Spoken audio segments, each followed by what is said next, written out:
தமிழகத்தில் 3/12/2024 செவ்வாய்க்கிழமை அன்று எந்தெந்த மாவட்டங்களில் பள்ளி கல்லூரிகள் விடுமுறை என்றும் அதனைத் தொடர்ந்து எந்தெந்த மாவட்டங்களில் கனமழை பெய்யும் என்பதை இந்த ஒரு வீடியோவில் தெளிவாக பார்க்கலாம். வாங்க வீடியோக்குள்ள போகலாம். பெஞ்சல் புயல் தாக்கத்தின் காரணமாக தமிழ்நாட்டில் பல்வேறு மாவட்டங்கள் கடும் மழை வெள்ள பாதிப்பு உள்ளாகிறது. புயல் கரையை கடந்த போதிலும் அதன் பின்னர் அதன் நகர்வின் காரணமாக விழுப்புரம், கடலூர், திருவண்ணாமலை, கிருஷ்ணகிரி, தருமபுரி, கள்ளக்குறிச்சி போன்ற பல மாவட்டங்கள் பார்த்தீங்கன்னா வெள்ள பாதிப்புக்கு உள்ளாகி இன்னும் பார்த்தீங்கன்னா தொடர்ந்து மீட்பு நடைபெற்றே கொண்டிருக்கிறது. இன்னும் பல ஊரில் பார்த்தீங்கன்னா நீர் வடியாமல் மக்கள் பார்த்தீங்கன்னா ரொம்பவே பரிதவித்துட்டு வராங்க.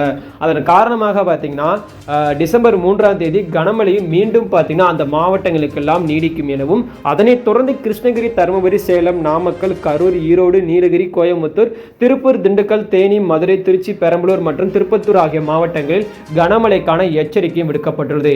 விடுமுறை பொறுத்தவரை பார்த்தீங்கன்னா மழை வெள்ள பாதிப்பு நடவடிக்கைகளை சம்பந்தப்பட்ட மாவட்டங்களின் ஆட்சியர்களே பள்ளி கல்லூரிகளில் விடுமுறை அறிவித்து வருகின்றனர். அதன்படி பார்த்தீங்கன்னா இதுவரைக்குமே விழுப்புரம், கடலூர் ஆகிய மாவட்டங்கள் மட்டும் பள்ளி கல்லூரிகளுக்கு விடுமுறை அறிவிக்கப்பட்டுள்ளது. இன்னும் பார்த்தீங்கன்னா 5 to 10 மாவட்டங்கள் வரைக்குமே விடுமுறை அறிவிக்கப்படலாம் என எதிர்பார்க்கப்படுகிறது. அதனைத் தொடர்ந்து கடலூர், விழுப்புரம், கள்ளக்குறிச்சி, மயிலாடுதுறை ஆகிய 4 மாவட்டங்களில் உள்ள பல்கலை உறுப்பு கல்லூரிகளில் நடைபெறவிருந்த தேர்வுகள் அனைத்தும் பார்த்தீங்கன்னா ரத்து செய்யப்பட்டுள்ளது.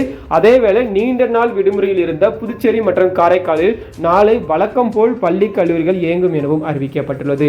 அது மட்டும் இல்லாமல் பார்த்தீங்கன்னா இன்னும் பார்த்தீங்கன்னா ஒரு சில மாவட்டங்கள் விடுமுறை அறிவிக்கப்படலாம். அது அறிவிச்சாங்கன்னா உங்களுக்கு முதல்ல தெரிஞ்சால் மறக்காம கமெண்ட் செக்ஷனில் பதிவிடுங்க. மற்றவங்களுக்கு ஹெல்ப்ஃபுல்லாக இருக்கும். எனக்கு தெரிஞ்சாலும் நான் முடிஞ்ச அளவுக்கு கமெண்ட் செக்ஷனில் பதிவிடுகிறேன். அனைவருக்கும் நன்றி, வணக்கம்.